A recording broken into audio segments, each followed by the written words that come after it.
بسم الله الرحمن الرحيم كلنا وعن ونكسن داود يالهلكن وجنرال كنحورك وراركي كلنا يوتيوب وحاد كسر واتان برامجراتكنا qodobada ugu waaweyn ee daawad yaal ku soo qaadan doonana barnaamijraadkeena waxa ka mid noqonaya madaxweyne maxamed cabdilaahi farmaajo iyo ra'iisul wasaare maxamed xuseen rooble khilaafka u dhaxeeya ayaa cirka isku sii shareeray kadib markii warmurtiyeed laga soo saaray shirkii golaha wada tashiga qaran maalmihii la soo dhaafay muqdisho uga soconayay haddaba khilaafkan laba kacliyay ee soo kala dhexgalay labada mas'uul ee dalka ugu sareysa sidee ayuu u waxyeeleyn karaa doorashada dalka ka soconaysa muxuuse u dhimi karaa dadaalada uu ra'iisul wasaare Rooble ku doonayo in ay doorasho kaga qabsanto dalka Soomaaliya falaqayn ayaa daawadayaal gelin doona Rooble iyo Farmaajo waxaa markan la dhex dhigay ciidamo AMISOM si ay u ilaaliyaan in labadan ay isku adeegsadaan hub iyo sidoo kaleba ciidan falaqayn ayaa daawadayaal arrintaasi ku sameyn doona waxaana isdul taagi doona waxyaabaha la filan karo marba hadii uu soo laba kacliyay khilaafkii cuslaa ee u dhaxeeyay ra'iisul wasaare maxamed xuseen Rooble iyo madaxweyne maxamed cabdilaahi farmaajo sidee ayuu xaalku noqon karaa hadii sidan ay marxaladdu ku sii socoto ma laga yaabaa in farmaajo uu iscasilo isla markaana uu ka haajiro dalka falaqayn arrintaasi ku saabsan ayaa daawadayaal halkan idinkugu soo gudbi doona hayeeshee intaanan guda gelin waxaan daawaday ka dalbanaya oo ka codsanayana muuqaalkan like saarto la wadaagta asxaabtaada adigoo subscribe inoo saariyo channelka oo furanaya gambalaalka si durbadiiba aad u hesho muuqaaladan halkan soo gelino sidoo kale daawaday muuqaalka qaybtiisa hoose ee faalada lagu gudbiyo commentiga aragtidaada inagula wadaag markaana daawaday waxaad ku soo dhawaataa qodobadii dulmarkaa soo daawatay oo intaasi ka sii faahfaahsan anigoo ku bilaabaya khilaaf culus ayaa waxa maalmihii la soo dhaafay oo ka dhex taagnaa labada mas'uul ee dalka ugu sareysa ra'iisul wasaare maxamed xuseen Rooble iyo madaxweynihii hore ee dalka muddaxileedkiisuna uu dhamaaday maxamed cabdilaahi farmaajo khilaafkan ayaa waxa uu gaaray heer ay labada mas'uul isku adeegsadaan hubka iyo ciidamada qaranka waxaana labada mas'uul ee dalka ugu sareysa Rooble iyo farmaajo ay isku hayaan arrimaha doorashooyinka dalka Soomaaliya kuwaasi oo si habsami leh uga soconaya maamul goboleedyada dalka iyo sidoo kaleba magaalada caasimadda Muqdisho khilaafkan ayaa hadii uu sii socdo waxa hakad ku imaan kara doorashada golaha shacabka ee baarlamaanka federaalka Soomaaliya lamana oga saameynta xun ee ka dhalan karta hadii labada mas'uul ay isku adeegsadaan hubka iyo sidoo kaleba ciidamada dawladda farmaajo ayaa ku qanacsanayn qaabka ay ku socoto doorashada waxa uuna u arkaa in arrintan ay ka tuuri karto bohol maadaama uu doonayo in uu dib ugu soo laabto xukunka dalka ugu sareeya isla markaana uu mar labaad ku guuleysto xilka madaxweynenimo ee Soomaaliya si uu ugu raaxeysto una sii joogo villa Soomaaliya arrintaasi waxaa ka biyo diidan ra'iisul wasaare maxamed xuseen Rooble oo markaasi garab iyo gaashaanba ka helaya midowga musharaxiinta mucaaradka Soomaaliya beesha caalamka iyo sidoo kaleba bulshada Soomaaliyeed ra'iisul wasaare maxamed xuseen Rooble ayaa shir isugu yeeray golaha wada tashiga qaran shirkaas ayaana maalmihii la soo dhaafay waxa uu si habsami leh uga soconayay magaalada caasimadda Muqdisho iyadoo ugu dambeyn shirkaasi maanta laga soo saaray qodobo dhowr ah oo gaaraya ilaa 8 qodob Rooble ayaa geed gaaban iyo mid dheerba ugu fadhiya farmaajo waxa uuna doonayaa Rooble sidii uu farmaajo uga saari lahaa villa Soomaaliya isla markaana uu qaban lahaa doorasho xor iyo xalaal ah daafurnaan ee ku dheehanta isla markaana ay u dhan yihiin dhammaan saamileeda siyaasadeed ee Soomaaliya ra'iisul wasaare maxamed xuseen Rooble iyo madaxweynihii hore ee dalka farmaajo ayaa waqtigan isku ay gudaha villa Soomaaliya waxaana mid walba uu doonayaa in uu filada kaligii ku haro si uu u daadihiyo arrimaha doorashooyinka dalka Soomaaliya oo markan ama waqtigaanba maraya marxalad xasaasi ah maadaama la soo doortay kuraasta 54 ah ee golaha aqalka sare ee baarlamaanka dalka sidoo kalena ay socoto doorashada golaha shacabka ee baarlamaanka federaalka Soomaaliya weliba la soo doortay kuraas qaar oo ka tirsan golaha shacabka ra'iisul wasaare maxamed xuseen Rooble oo gaashaan iyo garabba ka helaya qaar ka tirsan golaha midowga musharaxiinta iyo sidoo kaleba xubno matalaya maamul goboleedyada dalka sida Puntland iyo Jubbaland ayaa damacsan inuu farmaajo dagaal adag ula galo maadaama uu u arkayo nin caqabad ku ah arrimaha doorashooyinka ee uu isagu mas-uulka ka yahay. madaxweyne maxamed cabdilaahi farmaajo ayaa Rooble u adeegsanaya madaxweynayaasha dowlad goboleedyada Galmudug, Koonfur Galbeed, Hirshabelle iyo sidoo kaleba duqa magaalada caasimadda Muqdisho Cumar Maxamed Cumar Filish oo isagu lagu xagaliyo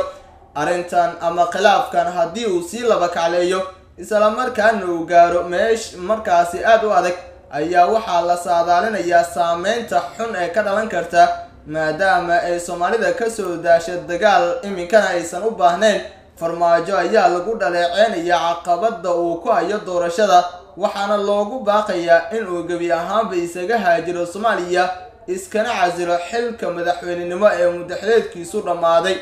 hadda waxaa laga soo saaray qodobo dhowr ah shirkii golaha wadatashiga qaran ee maalmihii lasoo dhaafay ka soconaya magaalada caasimadda ee Muqdisho. shirkan ayaa waxaa laga soo saaray qodobo gaaraya ilaa 8 qodob waxaase ugu muhiimsan ayaa la leeyahay in madaxtooyada qaranka ee Villa Soomaaliya lagu wareejiyo amnigeeda ciidamo ka tirsan kuwa nabad ilaalinta u jooga Soomaaliya ee AMISOM. ciidamadan la dhex dhigayo farmaajo iyo Rooble ayaa ujeedku waxa uu yahay si ay u kala badbaadiyaan labada mas'uul ee dalka ugu sareysa waa Rooble iyo farmaajo. mana cadda ilaa iyo hadda sida uu arrintan u aqbali karo madaxweynihii hore ee dalka isla markaana muddaxileedkiisu uu dhammaaday Maxamed Cabdilaahi Farmaajo. Rooble ayaa madaxda dowlad goboleedyada karsiin waayay in ay aqbalaan in amniga guud ee dalka isaga lagu wareejiyo. ha yeeshee waxaa la soo jeediyay qodob ah in AMISOM lagu wareejiyo madaxtooyada Villa Soomaaliya amnigeeda. arrintan uma aysan cuntamin ayaa la leeyahay ra'iisul wasaare Rooble balse waxa uu arkaa xal maadaama uu cabsi ammaan ka qabo madaxweyne Farmaajo qalqal amnina uu dareemayo maadaama uu ku shaqeeyo Villa Soomaaliya madaxtooyada dalka. khilaafkan ayaa lagu wadaa in hadda la soo gabagabeeyo kadib shirkan maanta lagu soo afmeeray magaalada caasimadda Muqdisho ayaa waxaa la rajeynayaa in madaxweynayaasha dowlad goboleedyada Galmudug iyo Koonfur Galbeed Axmed Cabdi Kaariyo Qoorqoor iyo Cabdicasiis Xasan Maxamed Laftagareen ee heshiis nabadeed ama waan ay ka dhex bilaabaan labada mas'uul ee dalka ugu sareysa waa ra'iisul wasaaraha iyo sidoo kaleba madaxweynaha. lamase oga ilaa iyo hadda sida uu arrintan ama qorshahan looga dhaadhicin karo ama uu markaasi u aqbali karo ra'iisul wasaare Maxamed Xuseen Rooble maadaama uu kal horeba u diiday waan ay wadeen qaar ka tirsan golihiisa wasiirada kuwaasi oo farmaajo ku soo qanciyay in arrinta la soo gabagabeeyo isla markaana la dhexdhexaadiyo isaga iyo sidoo kaleba Rooble ayaa markii xubno ka tirsan golihiisa wasiirada ay u tageen isla markaana ay ku yiraahdeen waxaan rabnaa in aan idin dhexdhexaadino adiga iyo sidoo kaleba farmaajo. waxa uu sheegay in aysan arrintaasi iyaga u ol balse ay qabsadaan shaqadooda ayna ka fogaadaan waxyaabaha ay iminka ka shaqeynayaan. ra'iisul wasaare Maxamed Xuseen Rooble ayaa markan la ogeyn tallaabada xigta ee uu qaadi karo kolba haddii uu soo dhammaaday shirkii golaha wadatashiga qaran ee looga hadlayay isla markaana lagu gorfeynayo arrimaha doorashooyinka dalka weliba sidii saxiitaan loogu sameyn lahaa qaladaadka ka jira iyo cabashooyinka ee golaha midowga musharaxiinta mucaaradka Soomaaliya ka soo gudbiyeen doorashada. kuraastii qaar ee lagu muransanaa ayaa la gudbiyay oo markaasi la fasaxay waxaana arrintan lagu qanciyay midowga musharaxiinta oo iyagu markaasi cabashooyin dhowr ah ka soo gudbiyay doorashada. waxaase la qaatay qodobo qaar oo markaasi ku jira cabashadooda oo ay ka mid tahay in la qaato 135 oday dhaqameed ee rasmiga ahaa sidoo kalena la faafiyo liisaska odayaasha dhaqanka waa markaasi duubabka iyo sidoo kaleba ergada dooranaysa kuraasta golaha shacabka ee baarlamaanka federaalka Soomaaliya. haddaynu markaana isdul taagno ciidamadan AMISOM ee la geeyay madaxtooyada dalka waxaa markaasi si weyn u falaqeynaya dadka faaqida ama darsa ama taxliiliya siyaasadda dalka Soomaaliya waxayna arrintan ku micneynayaan mid markaasi saameyn xoogan ku leh siyaasadda isla markaana wax u dhimi karta qarannimada dalka maadaama ay leeyihiin in labadii mas'uul ee dalka ugu sareysayba la dhexdhexaadinayo weliba ay dhexdhexaadinayaan ciidamo aanan u dhalan dalka oo shisheeye.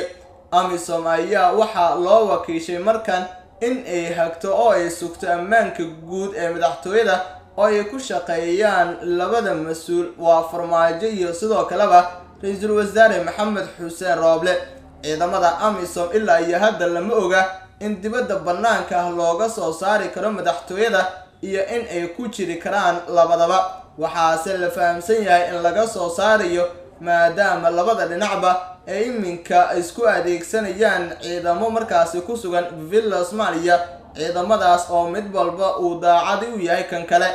khilaafka ayaa waqtigan haddii la soo gabagabeeyo waxa uu furo xal u noqon karaa sii socashada doorashada golaha shacabka ee baarlamaanka federaalka Soomaaliya iyo dhamaystirkeeda iyo gudagalka doorashada xilka madaxweynenimo ee Soomaaliya.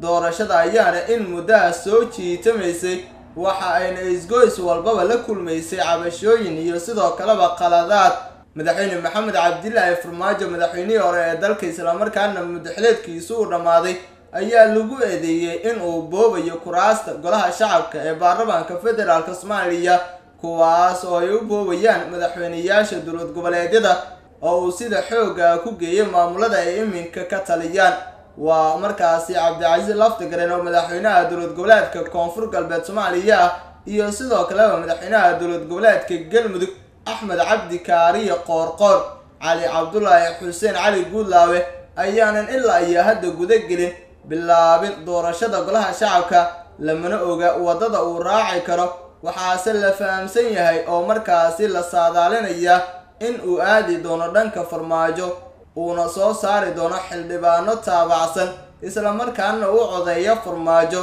markii la isugu tago teendhada Vizioni ee magaalada caasimadda ee Muqdisho. sidoo kale waxaa la cabirayaa in markaasi Cali Guudlaawe uu soo saari karo xildhibaano ka soo horjeeda Farmaajo isla markaana uu codeeyo mucaaradka Soomaaliya, maadaama horaan loogu tijaabiyay doorashadii aqalka sare ee dalka ka dhacday, kuwaas oo uu si cadaalad ah u maamulay weliba uu soo saaray xubno fara badan oo ka soo horjeeda siyaasadda madaxweyne Maxamed Cabdilaahi Farmaajo. guud ahaan daawadayaal waa inaga intaa barnaamijyada channelka Nuxurka Wararka ee aan ku leenahay YouTube-ka. muuqaalkan laag inoo saar, subscribe inoo saar channelka Furaga Badalka si durbadiiba aad u hesho muuqaaladan halkan soo gelino. sidoo kale daawada muuqaalka qaybtiisa hoose ee faalada lagu gudbiyo commentiga aragtidaada ay nagula wadaag. tan iyo barnaamijkan kiisa kalena daawadayaal inta dib isugu kulmi doono nabadgelyo.